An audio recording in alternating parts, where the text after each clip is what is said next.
మరిగే నీటిలో ఇలా దోస పిండి వేసి చూడండి, మీరే ఆశ్చర్యపోతారు. ఇంటిల్లిపాది ఇష్టంగా అయితే తినేస్తారు. మరి ఈ రెసిపీ ఎలా ఏంటనేది మీకు చూస్తేనే కదా అర్థమవుతుంది. లేట్ ఎందుకు, ఇంకా వీడియోలోకి వెళ్ళిపోదాం పదండి.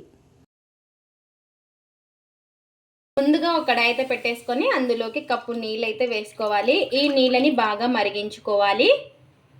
ఇప్పుడు ఇందులోకి కొంచెం ఉప్పు అయితే వేసుకుందాము. ఎక్కువ వేసుకోకూడదు, కొద్దిగా వేసుకోవాలి. ఇలా ఉప్పు వేసుకున్నాక ఒకసారి బాగా కలిపేసుకుందాము. ఈ నీళ్ళని బాగా మరగనివ్వాలి. ఇలా నీళ్లు మరుగుతున్నప్పుడు ఇందులోకి ఏ కప్పుతో నీళ్ళు తీసుకున్నామో అదే కప్పుతో ఒక కప్పు దోస పిండిని అయితే వేసుకోవాలి. ఈ విధంగా వెంటనే కదపకూడదు, కొద్దిసేపు అలాగే ఉంచాలి. ఇలా వేసుకొని దోసపిండి వేసుకొని ఇప్పుడు కలిపేసుకోవాలి. కొంచెం ఉండల్లాగే ఉంటుంది, ఏమీ కాదు. ఇలా కలిపేసుకున్న తర్వాత బాగా ఉండలనేది లేకుండా అంతా కలిపేసుకున్న తర్వాత ఇందులోకి ఒక కప్పు బియ్యం పిండి అయితే వేసుకోవాలి. పొడి బియ్యం పిండి ఏ కప్పుతో తీసుకున్నామో అదే కప్పుతో అన్నీ కూడాను తీసుకోవాలి. మనము నీళ్ళు, దోసపిండి, బియ్యం పిండి అన్నీ సమానంగా తీసేసుకోవాలి. ఇలా వేసుకొని మొత్తం ఒకసారి బాగా కలిసేలాగా కలిపేసుకోవాలి. అంతా కూడాను ఇలా దగ్గర పడే వరకు. ఇలా బాగా దగ్గర పడిన తర్వాత ఇంకా గ్యాస్ అయితే ఆఫ్ చేసేసుకొని ఒక ప్లేట్ అయితే పెట్టేసుకుందాం. కొంచెం చల్లారనివ్వాలి. ఇప్పుడు ఒక ప్లేట్ అయితే పెట్టేసుకుందాము, కొంచెం చల్లారనిద్దాము. ఇంకా ఇక్కడ వచ్చేసి కొంచెం చల్లారిన తర్వాత చూడండి, ఒకసారి చేత్తో మళ్ళీ ఒకసారి బాగా కలిపేసుకోవాలి. చేత్తో ఈ విధంగా బాగా ప్రెస్ చేసేసుకొని ఒకసారి మొత్తం కలిసేలాగా కలిపేసుకోవాలి. పిండిని కొంచెం గోరువెచ్చగా ఉన్నప్పుడే ఇలా ఈ విధంగా చేత్తో బాగా కలిపేసుకున్న తర్వాత వేరొక బౌల్లోకి తీసేసుకొని అంతా కూడాను ఇప్పుడు ఇందులోకి చిన్నగా కట్ చేసి పెట్టుకున్న ఆనియన్ ముక్కలు, అలాగే పచ్చిమిర్చి, అలాగే కొంచెం కొత్తిమీర ఇవన్నీ కూడాను చిన్న చిన్నగా కట్ చేసేసుకొని ఇందులోకి అయితే వేసుకోవాలి. ఒకవేళ మీకు ఉప్పు తక్కువ అనిపిస్తే ఇప్పుడు వేసుకోవచ్చు. కొద్దిగా ఉప్పు అయితే వేస్తున్నాను, కొంచెం తక్కువ అయితే ఉందన్నమాట. ఇలా ఉప్పు కూడా వేసుకొని అలాగే కొంచెం జీలకర్ర ఇవన్నీ కూడా వేసేసుకొని మొత్తం ఒకసారి బాగా కలిపేసుకుందాము. మనకి గట్టిగా అనిపిస్తే కొంచెం వాటర్ అనేది వేసుకోవచ్చు, లేదా పెరుగైనా వేసుకోవచ్చు. ఇలా అన్నీ కలిసేలాగా కలిపేసుకుందాము. ఇలా చేత్తో ఈ విధంగా అన్నీ కూడాను కలిసేలాగా ఈ విధంగా కలిపేసుకోవాలి.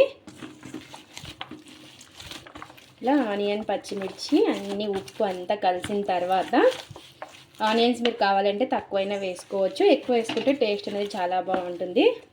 ఇలా ఈ విధంగా కలిపేసుకున్న తర్వాత ఇప్పుడు కొంచెం వాటర్లో ఈ విధంగా అద్దేసుకొని ఇప్పుడు మనం కొంచెం పిండిని అయితే తీసుకోవాలి. ఇలా తీసుకొని ఇలా ముద్దలాగా చేసేసుకొని మనం వడ షేప్ లాగా చేసేసుకోవాలి. ఇలా ఈ విధంగా ప్రెస్ చేసేసుకొని ఇలా మధ్యలో హోల్ అనేది పెట్టేసుకుంటే మనకి వడ షేప్ అనేది పర్ఫెక్ట్గా వస్తుంది. ఇలా వాటర్లో డిప్ చేసేసుకొని పెట్టేసుకోవాలంటే చూసారు కదా, ఈ విధంగా ఇలా చేసుకున్న వడని ఒక ప్లేట్లో అయితే పెట్టేసుకుందాము. అలాగే మరి కొంచెం పిండి అయితే తీసుకొని కొంచెం చేతికి తడి అనేది చేసేసుకొని మీకు గట్టిగా అనిపిస్తే వాటర్ అయినా వేసుకోవచ్చు, లేదా కొంచెం పెరుగైనా వేసుకోవచ్చు. ఈ విధంగా కొంచెం చేతితో ప్రెస్ చేసేసుకొని మధ్యలో ఈ విధంగా హోల్ అనేది పెట్టేసుకోవడమే. ఇలాగా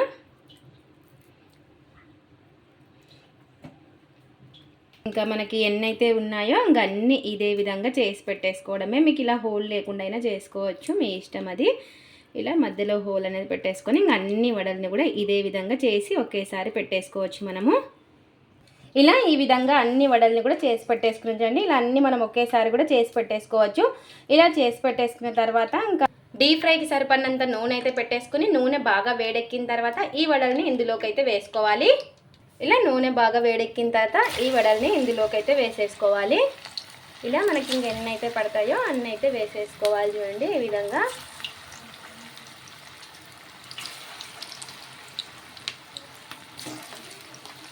ఇలా ఎన్ని అయితే పడతాయో అన్నీ వేసేసుకొని ఫ్రై చేసేసుకోవాలి. హై ఫ్లేమ్లో పెట్టేసుకొని వెంటనే కదపకూడదు. ఒక సైడ్ బాగా కాలిన తర్వాత ఇంకో సైడ్ అయితే తిప్పేసుకోవాలి. ఇలా కొంచెం కలర్ మారిన తర్వాత మధ్య మధ్యలో కలుపుకుంటూ రెండు వైపులా బాగా కలర్ వచ్చేలాగా ఫ్రై చేసేసుకోవాలి.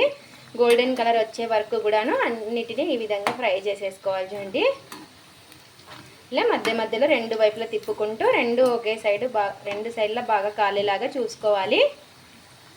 ఇలా ఈ విధంగా బాగా అన్ని కలర్ వచ్చిన తర్వాత ఇంకా తీసేసుకోవడమే. చూసారు కదా ఈ కలర్ అయితే రావాలి. ఇప్పుడు అన్నీ కూడాను తీసేసుకుందాం. ఇంకా చూసారు కదా ఎంత బాగా వచ్చాయో. ఇలా ఇంకా అన్నీ కూడాను ప్లేట్లోకి అయితే వేసేసుకుందాము. ఇలా మనకి ఇంకెన్నైతే ఉన్నాయో ఇంక అన్ని వడల్ని కూడా ఇదే విధంగా ఫ్రై చేసేసుకోవడమే. ఎలాంటి చట్నీ కూడా అవసరం లేదు, ఒట్టిగాని తినేయచ్చు. ఇవి టేస్టీగా ఉండే వడలు అయితే రెడీ అయిపోయాయి. మిగిలిన దోశ పిండితో వడలు మీరు కూడా ఒక్కసారి ఈ విధంగా ట్రై చేయండి. చాలా అంటే చాలా బాగుంటాయి. చూసారు కదా, చూస్తుంటేనే నోరు ఊరిపోతుంది, అంత టేస్టీగా కూడా ఉంటాయి. మీరు కూడా ఒక్కసారి ఈ విధంగా ట్రై చేయండి. పైన క్రిస్పీగా లోపల సాఫ్ట్గా చాలా అంటే చాలా బాగుంటుంది ఈ రెసిపీ. ఒట్టి కానీ తినేయచ్చు, లేదా మీరు ఏదైనా చట్నీతో పాటు కానీ తినచ్చు.